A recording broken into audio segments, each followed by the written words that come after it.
Hello everyone, Mangalam the career गुरु के YouTube channel में आप सबका स्वागत है।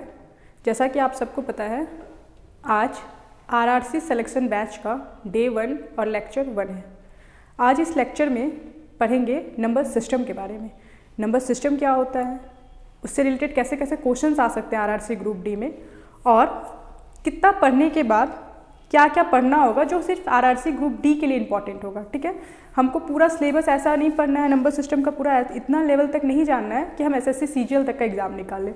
हमको बस अभी आरआरसी ग्रुप डी का फोकस करना है, ग्रुप डी पे फोकस करना है, ताकि उसको हम ऐसा सॉल्व कर पाएँ कि वो करने के बाद मेरा 25 आउट ऑफ 25 मैथ्स में आ जाए। ठीक है, अगर सिर्फ आप लोग को टारगेटेड पढ़ाई करना है तो अभी आप अगर टारगेटेड पढ़ाई करना चाहते हैं तो सिर्फ और सिर्फ ग्रुप डी को फोकस कीजिए, उससे रिलेटेड जितने क्वेश्चंस होंगे सिर्फ उसको हम लोग सॉल्व करेंगे। ठीक है, तो चलिए, पैटर्न तो आप लोग को जैसे एग्जाम का पता ही होगा।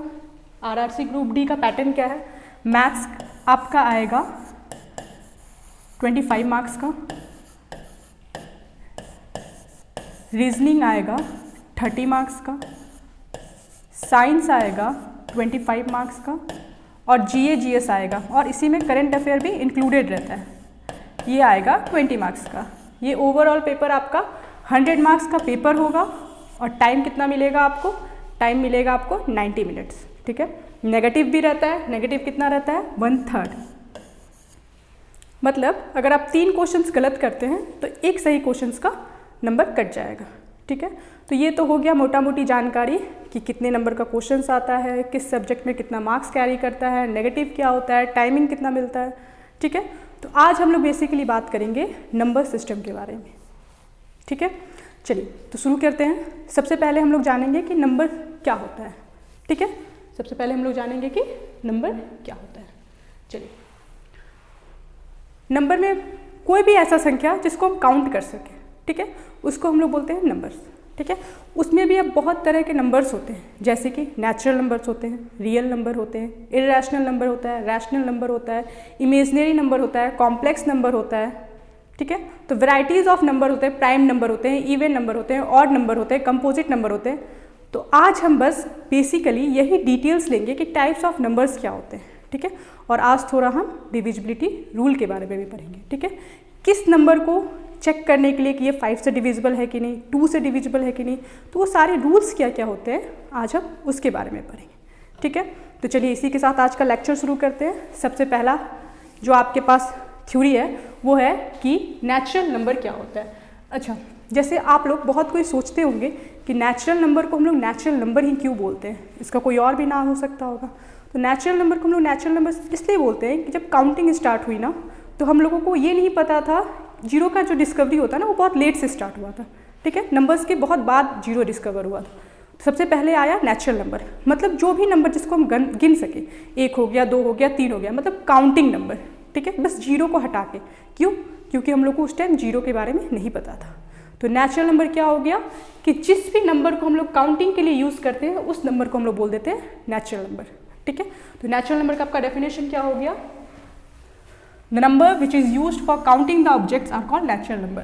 They are denoted by n. अच्छा, ये कुछ भी हो सकते हैं, 1 2 3 dot dot dot dot infinite तक जा सकता है।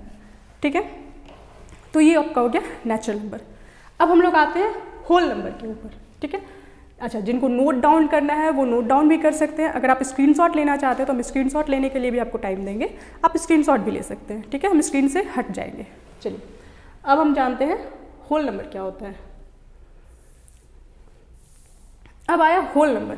अच्छा, इसको या तो संपूर्ण संख्या हिंदी में बोलते हैं या पूर्ण संख्या बोलते हैं हिंदी में। ठीक है, और इंग्लिश में हम लोग बोलते हैं होल नंबर। ठीक है, जब जीरो का इन्वेंट हुआ ना, जब जीरो इन्वेंट हुआ तब पता चला कि हाँ, ये जीरो कितना ज़रूरी है हमारे लाइफ में।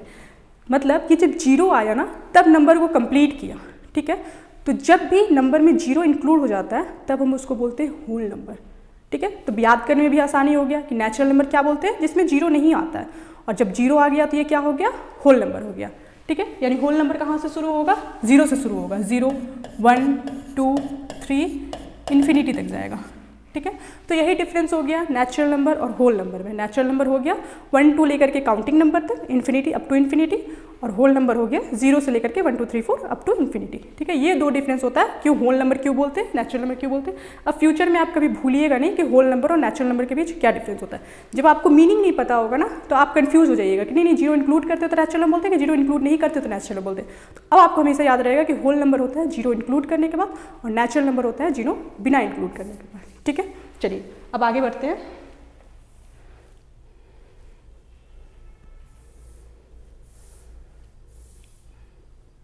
चलिए अब हम लोग जानते हैं इंटीजर क्या होता है, ठीक है। अभी तक तो हम लोग सिर्फ पॉजिटिव का बात किए, जीरो का बात किए, नेगेटिव का हम लोग कुछ बात नहीं की, ठीक है। तो ऐसा नंबर जिसमें पॉजिटिव भी आए, नेगेटिव भी आए और जीरो भी इंक्लूड हो जाए तो उसको हम लोग बोलते हैं इंटीजर। तो इंटीजर क्या होता है, जो पॉजिटिव भी आए, नेगेटिव भी आए और जीरो भी इंक्लूड हो जाए। -3 इंटीजर है, हाँ है। -2 इंटीजर है, हाँ है। 0 इंटीजर है, हाँ है। मतलब ऐसा नंबर जिसको या तो उसमें नेगेटिव रहे या तो उसमें पॉजिटिव रहे या वो जीरो ही क्यों ना हो, वो किस में आ जाएगा, इंटीजर में आ जाएगा। तो इंटीजर का क्या डेफिनेशन हो जाएगा, all natural number comma zero and negatives of natural number are called as integer. मतलब ऐसा नेचुरल नंबर जिसका जीरो भी इंक्लूडेड हो और उसका नेगेटिव भी इंक्लूडेड हो, उसको हम लोग क्या बोलते हैं, इंटीजर, ठीक है। चलिए अब आगे बढ़ते हैं।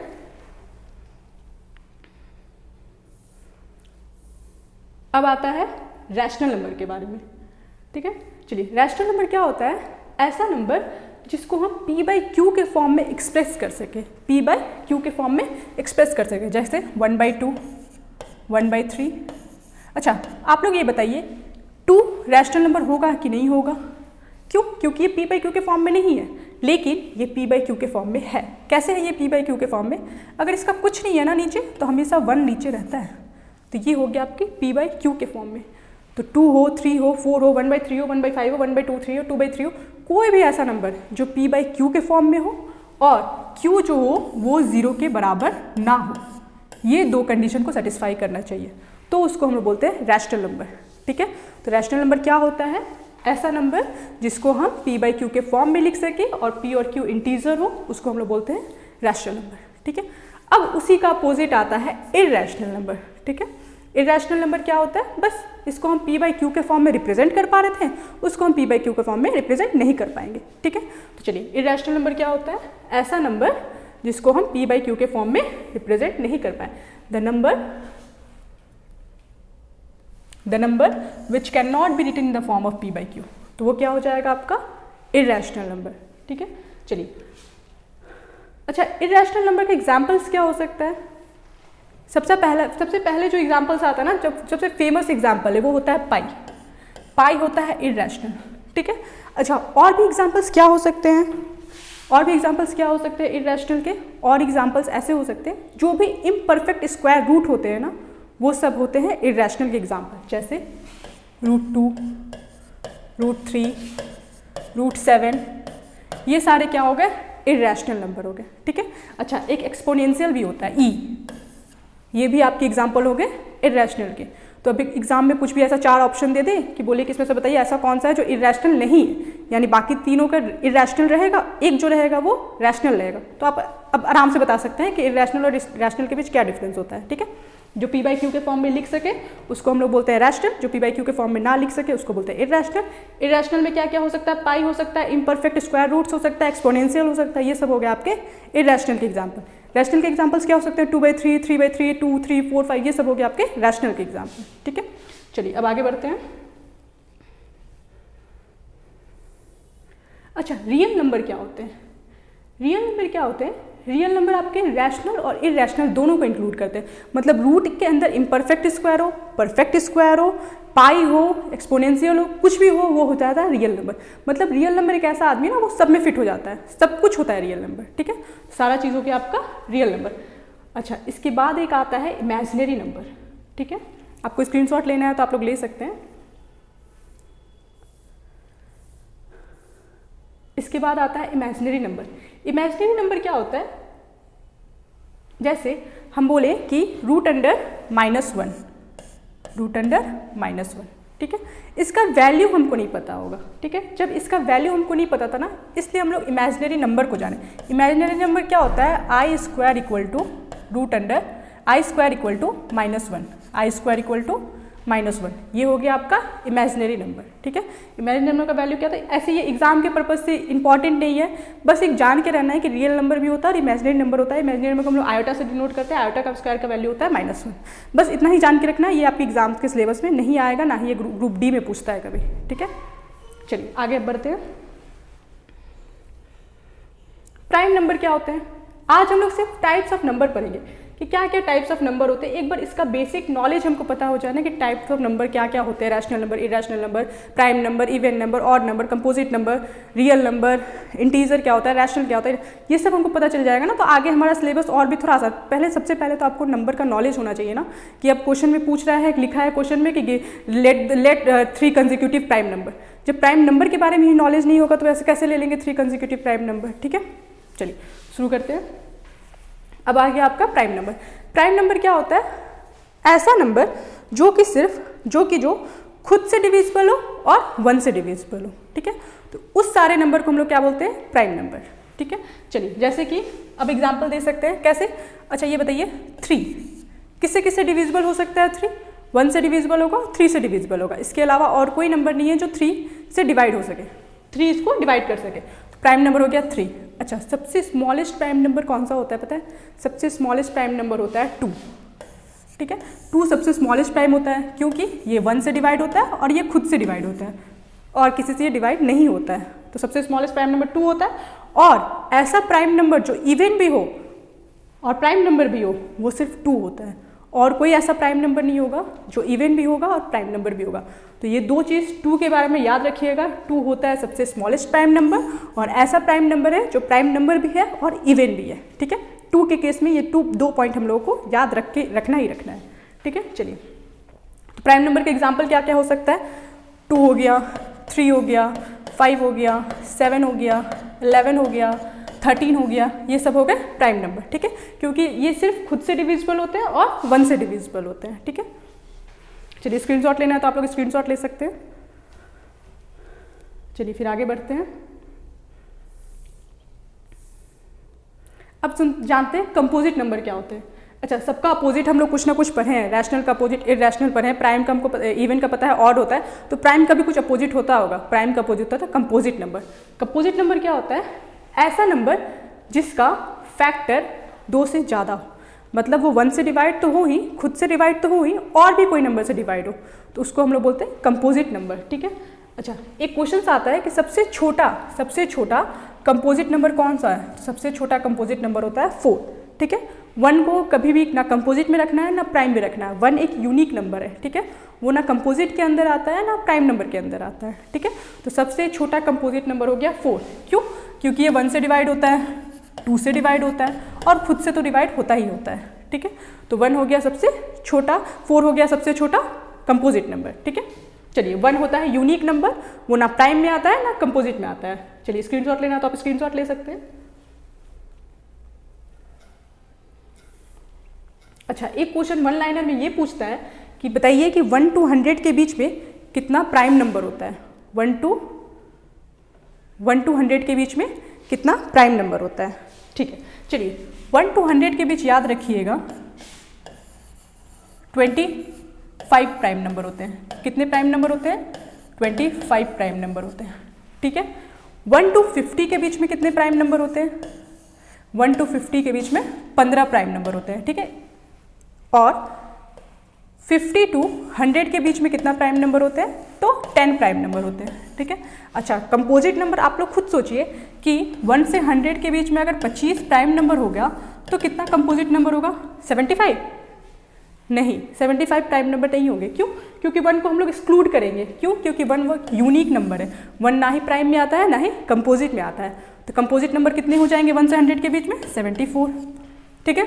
1 से 50 के बीच कंपोजिट नंबर कितने हो जाएंगे, 34, और 50 to 100 के बीच कंपोजिट नंबर हो जाएंगे 50, वो 50 ही रह जाएगा, क्यों, क्योंकि इस लाइन में आपका 1 इंक्लूडेड नहीं है। जहाँ जहाँ 1 इंक्लूडेड रहेगा वहाँ 1 को हम सब्ट्रैक्ट कर देंगे, ठीक है।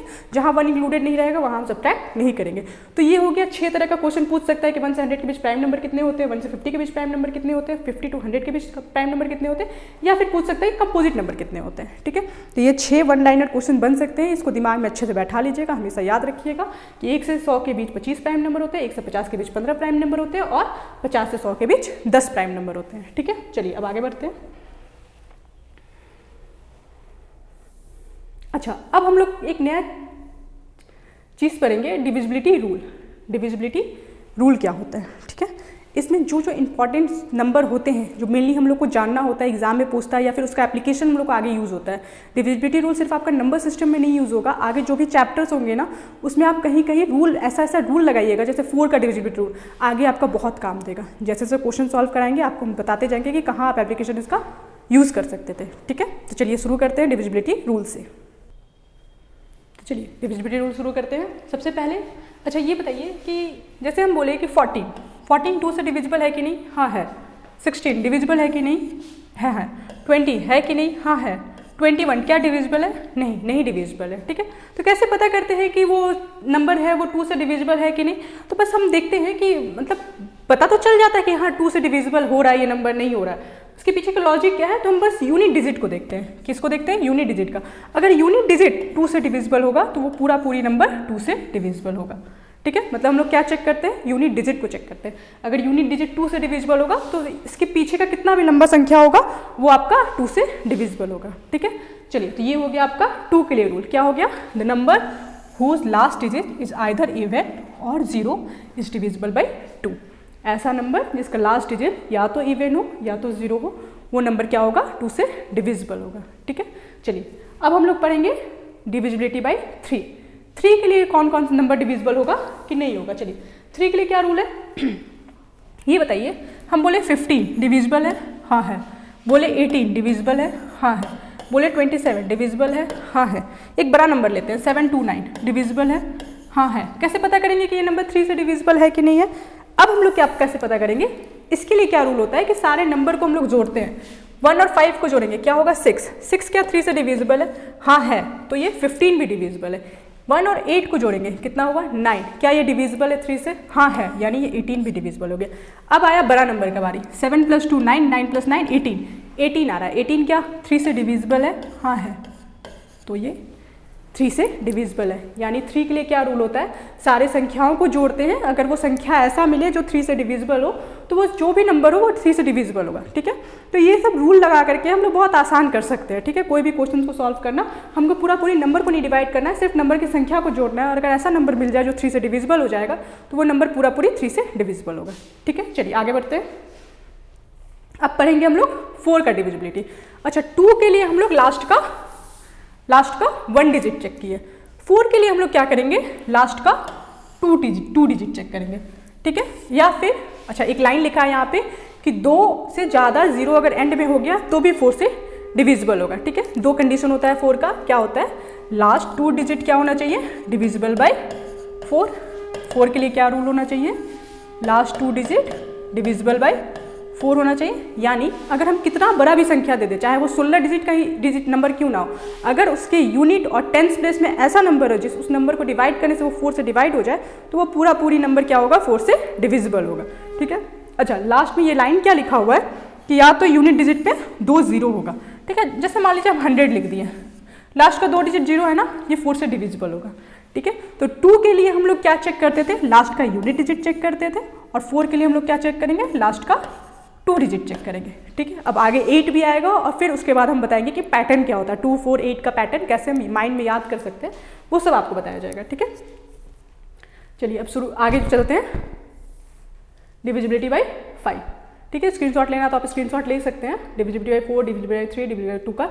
अब आगे बढ़ेंगे डिविजिबिलिटी बाई 5। देखिए 5 का तो बहुत ईजी है, कोई भी बता सकता है कि 5 का रूल क्या होता है। 5 का रूल क्या होता है, ऐसा डिजिट जिसके यूनिट प्लेस पे या तो 0 हो या तो 5 हो, बस ये 2 डिजिट रहेगा तो वो पूरा नंबर क्या होगा, 5 से डिविजिबल होगा, नहीं तो वो नंबर 5 से डिविजिबल नहीं होगा। तो ये हो गया आपके लिए 5 के लिए रूल। 5 का रूल बहुत ईजी होता है, 25 होगा तो हाँ डिविजिबल है, 100 है तो हाँ डिविजिबल है। क्यों? क्योंकि लास्ट में यूनिट प्लेस में 5 है और यूनिट प्लेस में 0 है। तो ऐसा नंबर जिसका यूनिट प्लेस में या तो 5 हो या तो 0 हो तो वो नंबर 5 से डिविजिबल होगा। ठीक है, चलिए। अच्छा, 6 के लिए क्या नियम हो सकते हैं? जब ऐसा नंबर मिल जाए ना जिसका हम लोग प्राइम फैक्टराइजेशन करना पॉसिबल हो। प्राइम फैक्टराइजेशन क्या होता है? ऐसे नंबर में उसको मल्टीप्लिकेशन में लिखना, प्राइम फैक्टर के रूप में लिखना। जैसे मान लीजिए 6 को हम लोग कैसे लिख सकते हैं? 2 × 3। अब इसको प्राइम फैक्टराइजेशन क्यों बोलते हैं? क्यों? क्योंकि 2 एक प्राइम नंबर है, हाँ है, 3 एक प्राइम नंबर है, हाँ है। तो ये प्राइम फैक्टर के मल्टीपल के रूप में लिखे ना, तो ये 6 का प्राइम फैक्टराइजेशन क्या हो गया? 2 और 3। अच्छा, ऐसा नंबर जो 2 से भी डिवाइड हो और 3 से भी डिवाइड हो तो वो नंबर 6 से भी डिवाइड होगा। ठीक है, जैसे एग्जांपल ये 12 6 से डिवाइड होता है ना, ये नंबर 2 से भी डिवाइड होगा और ये नंबर 3 से भी डिवाइड होगा। ठीक है, 18 6 से डिवाइड होता है ना, ये नंबर 2 से भी डिवाइड होगा और ये नंबर 3 से भी डिवाइड होगा। तो ऐसा नंबर जो कि 2 और 3 दोनों से डिवाइड हो तो वो 6 से भी डिवाइड होगा। अब कोई भी नंबर पूछ दे, अगर मान लीजिए आपसे पूछता 6 की जगह पे आप यहाँ पे मान लीजिए रहता 6 की जगह पे मान लीजिए रहता 12, तो इसको हम प्राइम फैक्टर के रूप में कैसे लिखते हैं? प्राइम फैक्टर के रूप में हम इसको कैसे लिखते हैं? 12 को इसको हम लिख सकते थे, हेलो 12, इसको हम प्राइम फैक्टर के रूप में कैसे लिख सकते थे? इसको हम लिख सकते हैं 4 × 12, 4 × 3, 12 को लिख सकते हैं 4 × 3। यानी ऐसा नंबर जो 4 से भी डिविजिबल हो, 3 से भी डिविजिबल हो तो वो नंबर 12 से भी डिविजिबल होगा। ये प्राइम फैक्टर का, ये को प्राइम का पेयर बनाता है। ठीक है, अच्छा, जैसे हम बोल दिए मान लीजिए 15 को हम कैसे लिख सकते हैं? 5 × 3, तो जो नंबर 5 से भी डिविजिबल हो, 3 से भी डिविजिबल हो, वो 15 से भी डिविजिबल होगा। ठीक है, तो ऐसा नंबर जो 2 और 3 से डिविजिबल हो उसको हम लोग बोलेंगे कि वो 6 से भी डिविजिबल होगा। चलिए 6 का हो गया, अब आगे बढ़ते हैं 8 के लिए। 2 के लिए हम लोग पढ़ लिए, 2 के लिए हम लोग क्या पढ़े कि लास्ट का 1 डिजिट डिविजिबल होना चाहिए। 4 के लिए क्या होना चाहिए? लास्ट का 2 डिजिट डिविजिबल होना चाहिए। 8 के लिए क्या होना चाहिए? लास्ट का 3 डिजिट डिविजिबल होना चाहिए। अच्छा, एक पैटर्न फॉलो हो रहा है। 2 के लिए 1 डिजिट, 4 के लिए 2 डिजिट, 8 के लिए 3 डिजिट। ये पैटर्न कैसे चल रहा है? चलिए 2 को हम पावर के फॉर्म में कैसे लिख सकते हैं? 2 का पावर 1 = 2। 4 को कैसे लिख सकते हैं? 2 का पावर 2 = 4। 8 को कैसे लिख सकते हैं? 2 का पावर 3 = 8। यानी ये लास्ट का डिजिट यहाँ से आ रहा है। लास्ट 1 डिजिट के लिए 2 के लिए चेक करेंगे, लास्ट 2 डिजिट 4 के लिए चेक करेंगे, लास्ट 3 डिजिट 8 के लिए चेक करेंगे। यानी अगर हम बोले कि 16 के लिए कैसे चेक करेंगे तो लास्ट का कितना होना चाहिए? 4 डिजिट होना चाहिए। क्यों? क्योंकि 2 का पावर 4 क्या होता है? 16 बनता है। तो लास्ट का 4 डिजिट चेक करने के लिए हम लोग क्या लगाएंगे? 2 का पावर 4। ठीक है, चलिए अब आगे बढ़ते हैं। डिविजिबिलिटी बाई 9 के लिए वही रूल है जो 3 के लिए रूल था। सारे नंबर को हम लोग ऐड करेंगे। ठीक है, सारे नंबर को ऐड करने के बाद देखेंगे कि वो नंबर 9 से डिविजिबल हो रहा है कि नहीं हो रहा है। ठीक है, चलिए यानी हम लिखे 18 9 से डिविजिबल है, हाँ है। 27 9 से डिविजिबल है, हाँ है। यानी क्या करेंगे? सम को नंबर को जोड़ेंगे, क्या हो गया? 9, ये डिविजिबल है, हाँ है। नंबर को जोड़ेंगे 9, ये डिविजिबल है, हाँ है। यानी ये भी नंबर डिविजिबल होगा, ये भी नंबर डिविजिबल होगा। तो 9 के लिए सिंपल सा रूल है, डिजिट को हम जोड़ देंगे। डिजिट को जोड़ने के बाद ऐसा नंबर मिले जो 9 से डिविजिबल होगा तो वो नंबर भी 9 से डिविजिबल होगा। ठीक है, उसके बाद हम लोग पढ़ेंगे 10 के लिए क्या होता है नियम। ठीक है, 10 के लिए डिविजिबिलिटी रूल बहुत ही सिंपल है, आप सबको पता भी होगा। लास्ट का यूनिट डिजिट अगर 0 हो गया तो वो नंबर 10 से डिविजिबल होगा। जैसे 10 हो गया, 20 हो गया, 80 हो गया, 90 हो गया, 100 हो गया। ऐसा कोई भी नंबर जिसके यूनिट प्लेस में अगर 0 आ गया तो वो नंबर क्या हो गया? 10 से डिविजिबल होगा। ठीक है, तो 10 के लिए तो बहुत ईजी है। अब हम लोग चलते हैं 11 के लिए। 11 के लिए क्या डिविजिबिलिटी रूल हो सकता है? देखिए एग्जाम में सबसे ज़्यादा क्वेश्चंस 11 से ही आते हैं और बच्चे फंसते भी हैं 11 वाले क्वेश्चंस में ही है। ठीक है, तो इस चीज़ को थोड़ा सा ध्यान से सुनिएगा। ठीक है, ऐसा नंबर जैसे हम बोले 121। ठीक है, 11 का स्क्वायर होता है ना 121 और 11 का क्यूब होता है 1331। ठीक है, चलिए ये दो ऐसे नंबर है जो 11 से डिविजिबल होते हैं। इसका हम एग्जांपल लेके आपको समझाते हैं। ऑल्टरनेट नंबर को पहले जोड़ेंगे। 1 के बाद ऑल्टरनेट नंबर क्या आएगा? 1। इसको जोड़े कितना? 2। बाकी नंबर से जोड़ के माइनस कर देंगे। तो यहाँ 2 के बाद तो कोई ऑल्टरनेट है नहीं, खुद 2 ही है। तो 2 - 2 क्या हो गया? 0। तो तो ये हो गया आपका 11 से डिविजिबिलिटी रूल, यानी ऑल्टरनेट नंबर को जोड़ते जाएंगे, फिर ऑल्टरनेट नंबर को जोड़ते जाएंगे और उसका डिफरेंस या तो 0 होना चाहिए या तो 11 का मल्टीपल होना चाहिए, ठीक है, या तो 0 होना चाहिए या तो 11 का मल्टीपल होना चाहिए, ठीक है। अब देखिए इस ये नंबर थोड़ा बड़ा है, इसमें थोड़ा ज़्यादा से अच्छे से आप हम समझा सकते हैं। देखिए 1 के बाद ऑल्टरनेट नंबर क्या है 3, तो 1 + 3 क्या हुआ 4। फिर अब इस 3 के बाद ऑल्टरनेट नंबर क्या है 3 + 1 क्या हुआ 4। इस दोनों का डिफरेंस कितना है 0 आया ना, तो ये नंबर 11 से डिविजिबल होगा, ठीक है। चलिए इससे रिलेटेड आप कोई भी क्वेश्चन अब आसानी से बना सकते हैं, ठीक है। जैसे हम आपको एक क्वेश्चन दे दिए, मान लेते हैं 5 7 6 x 2 2, ठीक है। हमको x का वो वैल्यू बताइए जिससे ये नंबर पूरी डिवाइड हो जाए 11 से, ठीक है। क्या रूल लगाएंगे, ऑल्टरनेट को जोड़ना शुरू करेंगे। तो 5 + 6 11, 11 + 2 13, यहाँ हो गया 13। अब फिर 7 से शुरू करेंगे, 7 + x हुआ और +2 क्या हो गया 9 + x, ठीक है। अच्छा 11 से डिविजिबल होने के लिए क्या होना चाहिए, इसका अंतर 0 होना चाहिए ना। इसको हम 0 बनाने के लिए क्या करेंगे, इसको भी 13 के बराबर कर देंगे, तब तो 13 - 13 0 होगा। इसको 13 बनाने के लिए हम क्या करेंगे, x का वैल्यू क्या पुट कर देंगे 4 पुट कर देंगे, तो x के जगह पे क्या हो जाएगा 4 हो जाएगा, ठीक है। तो ऐसे कोई भी क्वेश्चन आप आराम से बना सकते हैं। ये हो गया आपका 11 का डिविजिबिलिटी रूल। कुछ नहीं करना है, ऑल्टरनेट को जोड़ते जाना है और ऐसा करना है कि लास्ट में वो जोड़ करके डिफरेंस उसका 0 आ जाए, तो वो हो जाएगा आपका 11 का डिविजिबिलिटी रूल, ठीक है। चलिए आज का लेक्चर इतना ही तक रहा। आज ये आपका नंबर सिस्टम का बेसिक क्या होता है, नंबर्स क्या होते हैं, डिविजिबिलिटी रूल क्या होता है, आज हम लोग इसके बारे में पढ़े। अच्छा कल के दिन हम लोग क्या करेंगे, कल के दिन इससे रिलेटेड जितने भी क्वेश्चंस आए हैं रेलवेज में या इसके एप्लीकेशन से, मतलब इस टर्म्स को डिविजिबिलिटी को हम लोग यूज़ करके कौन कौन सा क्वेश्चन हम लोग बना सकते हैं, वो सारे के सारे क्वेश्चन कल के दिन हम प्रैक्टिस करेंगे। तो आप सबका आज घर में काम क्या है, इसको एकदम इतने अच्छे से आप लोगों को पढ़ लेना है कि 2 के लिए क्या रूल होता है, 4 के लिए क्या रूल होता है, 8 के लिए क्या रूल होता है, एकदम सब आपके मुंह पे रहे, ठीक है। फिर हम लोग एप्लीकेशन इसका यूज़ करेंगे। अगर कहीं पे 4 से डिवाइड करना हो ना, तो हम सिर्फ लास्ट के 2 डिजिट को डिवाइड करेंगे, ना कि हम पूरे नंबर को डिवाइड करने बैठ जाएंगे, ठीक है। तो ये सब कुछ हम लोग पढ़ेंगे कल के दिन में, इससे रिलेटेड सारे क्वेश्चन कल करेंगे। अगर आपको चैनल आज पसंद आया, कंटेंट अच्छा लगा, तो चैनल को सब्सक्राइब कीजिए और लाइक का बटन दबाइए। और अगर कुछ भी क्वेरी है, कुछ डाउट है, तो नीचे कमेंट बॉक्स में ज़रूर कमेंट कीजिएगा, ठीक है। Thank you.